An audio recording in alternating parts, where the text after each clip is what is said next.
नमस्कार, मैं अजय झा अपने चैनल एस्ट्रो व्यू पॉइंट के माध्यम से आज आपके सामने प्रस्तुत हूँ। आज मैं एक नई बात करूँगा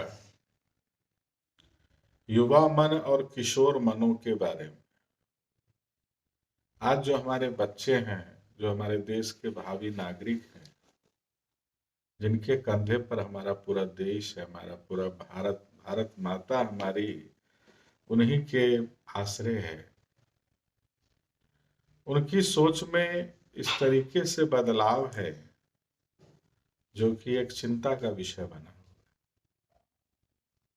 आज के बच्चे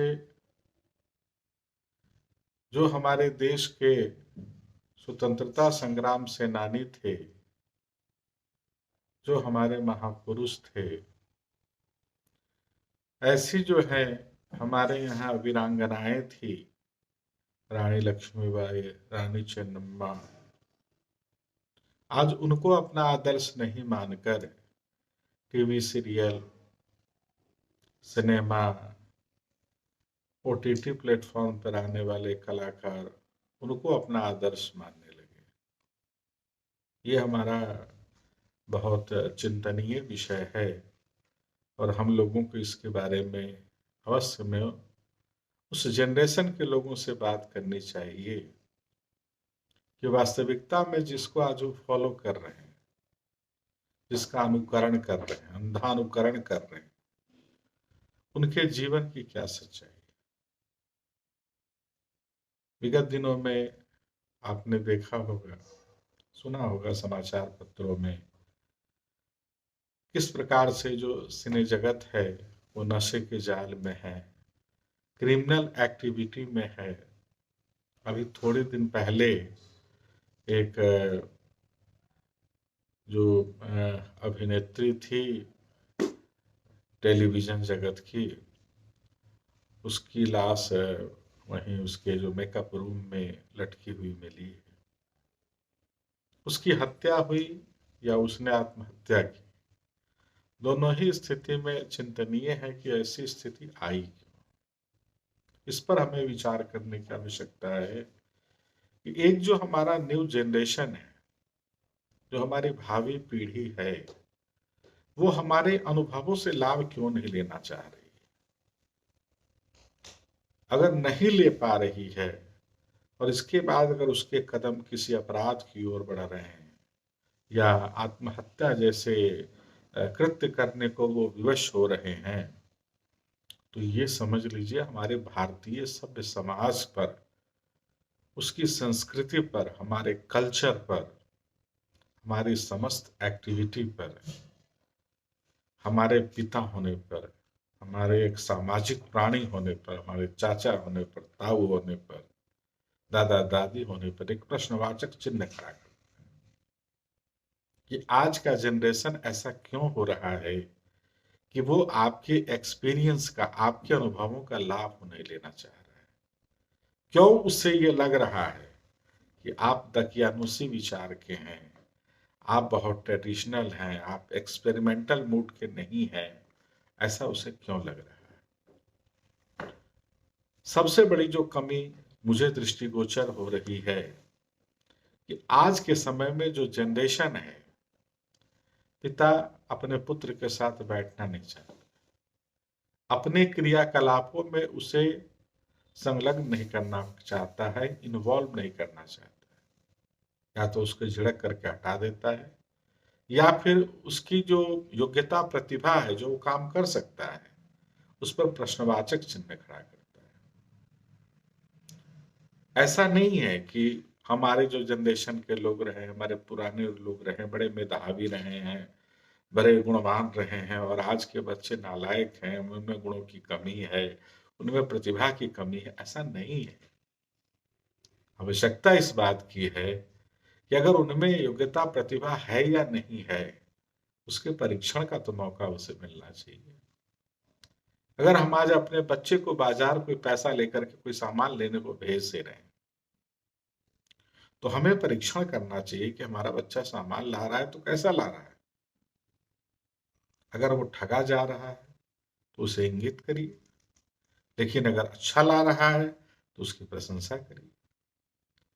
जब उसे ये लगेगा कि हमें जो अच्छे काम करने पर हमें प्रोत्साहित किया जा रहा है, मेरी प्रशंसा हो रही है, मुझे रिवार्ड्स दिए जा रहे हैं, तो उसका मन उस काम को करने में लगेगा। गलत करता है तो उसे आप बताइए कि कहाँ पे उसके द्वारा गलती हुई है और भविष्य में उस गलती को वो कैसे सुधार सकता है। ये बहुत कठिन कार्य नहीं है, ये बहुत दुरूह कार्य नहीं है, बहुत आसान काम है।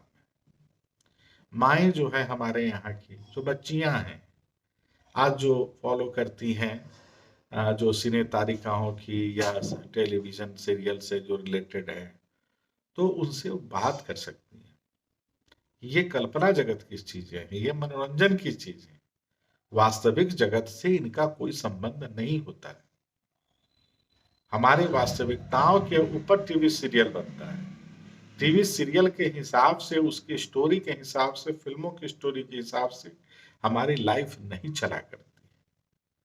तो आप जब तक उसको ये बोध नहीं कराएंगे, कुछ उदाहरण उसके सामने प्रस्तुत नहीं करेंगे, उसे अच्छे तरीके से बताएंगे नहीं, अपने साथ नहीं रखेंगे, तब तक बच्चों के अंदर ये भाव कभी नहीं आएगा और आपका बच्चा उसी प्रेम को पाने की चाहत में, उसी स्नेह को पाने की चाहत में आपका बच्चा समाज में उसकी अपेक्षा करेगा। और जानते ही हैं कि अच्छे लोगों की तो कमी नहीं है, लेकिन बुरे लोगों की उससे भी ज़्यादा बहुतायत। तो आपका बच्चा किसी गलत लोगों के रेंज में आ जाएगा और वहाँ से उसका नुकसान होगा और बच्चे का नुकसान होगा तो आपके परिवार का नुकसान होगा, इस समाज का नुकसान होगा, पूरे देश का नुकसान। जो पीढ़ियां हैं वो सेलिब्रिटी तो किसी को मान लेती हैं, लेकिन सेलिब्रिटी के साथ साथ उसके लाइफ में क्या प्लस माइनस चल रहा है, क्या नेगेटिव चीजें हो रही हैं, इस पर वो कभी ध्यान नहीं देता। जीवन के दोनों पहलू हैं, अच्छाई और बुराई। आप बच्चों को निश्चित रूप से ये इंगित कराइए, उसकी बायोग्राफी आप दिखाइए कि बच्चे ने अगर आज कोई बहुत राइज किया, बहुत तरक्की पे पहुंचा है, तो उसके पीछे उसके लाइफ में कितना स्ट्रगल है। और ऐसा नहीं है कि केवल फिल्मी दुनिया के लोग ही हीरो हैं, बिजनेसमैन भी हीरो है, खेलने वाला हीरो है, कलाकार जो होता है, एक गाने वाला भी हीरो है, एक नौकरी में बहुत अच्छा कर रहा है वो भी हीरो है, एक पॉलिटिक्स के लाइफ में है वो भी हीरो है, सोशल वर्क में लगा है वो भी हीरो है। तो हीरो होने का मतलब ये नहीं है कि केवल वो पर्दे पे आए। रील का ही हीरो हीरो नहीं होता है, रियल लाइफ का भी हीरो हीरो होता है। इसके बारे में हम बच्चे को जब बताएंगे, उससे रूबरू कराएंगे, उसके बाद आपके बच्चे को धीरे धीरे करके, एक दिन में बदलने वाली प्रक्रियाएं नहीं है, थोड़ा धीरज रखना पड़ेगा और बच्चे के साथ लगना पड़ेगा, तभी जाकर के इस तरह की सफलताएं हमें मिल सकती हैं। धन्यवाद। अगले वीडियो में फिर आप लोगों से भेंट होगी। अगर मेरा वीडियो आपको अच्छा लग रहा हो तो इसे लाइक करिए, शेयर करिए और सब्सक्राइब करिए। जय भारत माता, जय काशी विश्वनाथ। आप सबको मेरा प्रणाम।